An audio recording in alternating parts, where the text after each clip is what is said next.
Donc, tu es dans cette petite hutte à la tombée de la nuit. Ouais. Je bois cette Ça se présente sous quelle forme? décoction. C'est un liquide qui est très épais, qui est très amer. En fait, c'est un mélange de deux plantes.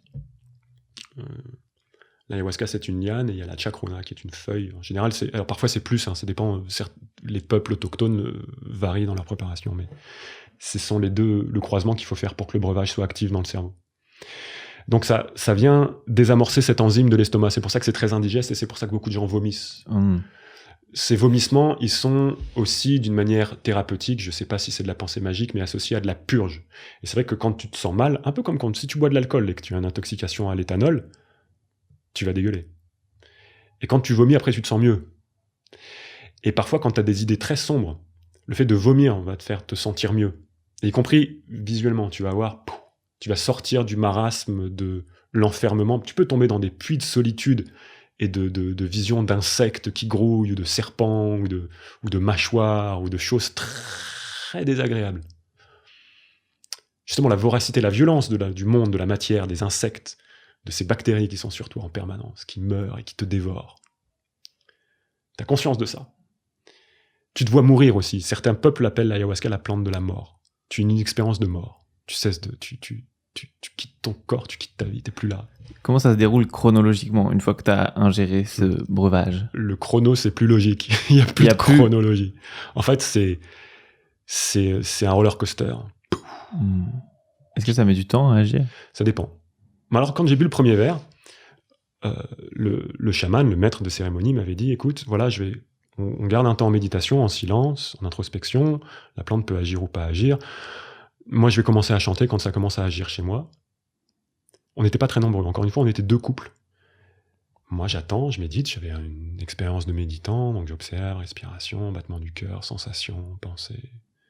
Puis je commence à entendre ma copine faire des... Le chaman aussi à faire des... Je commence à vomir autour de moi. Moi, toujours rien. Je fais bon, rien, ok, rien ne se passe. Est-ce que ça t'a fait flipper ou pas? Un peu, et en même temps, je me dis, bon, écoute, je ressens rien, quelque part un peu, tant mieux. Et Andrés, le chaman, propose un deuxième verre. Je prends le deuxième verre, du coup. Est-ce que je me rends pas compte? Est-ce que c'est beaucoup? Est-ce que il y a que toi qui le prends? Je sais plus à l'époque. Non, je pense que la femme du chaman en prend un deuxième aussi. On sentait qu'elle avait de l'habitude, de l'expérience, et qu'elle aimait bien.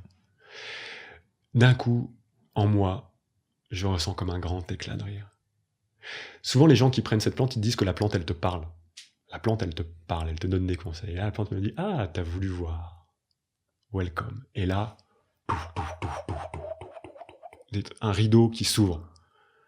Et c'est parti pour des visions, des expériences, des mémoires d'enfance très enfouies, mais pas des... Un peu comme dans les rêves. Donc quand on raconte un rêve, en général, on raconte que l'image qui nous reste du rêve. Mais quand on rêve, c'est beaucoup plus qu'une image. C'est pas une surface. C'est plus qu'une tridimensionnalité. C'est comme une émotion. C'est une totalité, une scène qui revient. Une expérience de vie, quoi. Totale.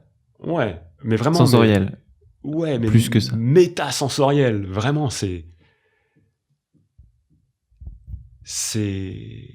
et ça peut être très beau. Moi, j'ai eu des expériences vraiment de grande beauté. J'ai de la chance. Moi, je souffre pas trop de vomissements, de tristesse, parce que dans certains cercles, tu vois des gens vraiment tomber dans des abîmes, quoi, se mettre à pleurer, ou à gémir. Et en fait, ce qui est intéressant, c'est que tout circule aussi. On a vraiment un accès de transmission de pensée, tu vois. T'as l'impression que tiens, ça m'appartient pas. Et les plantes te parlent. Encore une fois, là, la plante, elle me dit quelque chose. Elle nous dit quelque chose en permanence, mais là, tu reçois le message.